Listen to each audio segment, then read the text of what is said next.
ہمارا خطہ اسٹریٹجک لحاظ سے بہت اہم ہے۔ پاکستان، ترکی اور آذربائیجان مشترکہ دفاعی کوششوں میں تیزی لائیں گے۔ پاکستان میں 2 ارب ڈالر کی سرمایہ کاری کریں گے۔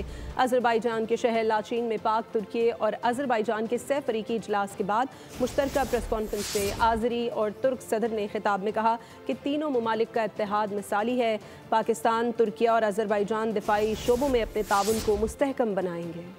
لاچین میں پاکستان، ترکیہ اور آذربائیجان کا 3 فریقی اجلاس، صدر الہام الیوف، صدر رجب طیب ایردوان کی مشترکہ پریس کانفرنس۔ ترک صدر نے کہا پاکستان اور بھارت کے درمیان جنگ بندی باعث اطمینان ہے۔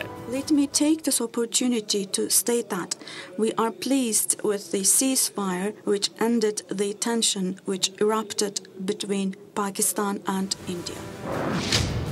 صدر الہام الیوف نے کہا کہ آذربائیجان پاکستان میں 2 ارب ڈالر کی سرمایہ کاری کرے گا۔ سرمایہ کاری کے منصوبوں کا جائزہ لے رہے ہیں۔ Prepared to invest $2 billion into Pakistan's economy as we today go through specific investment projects with that nation.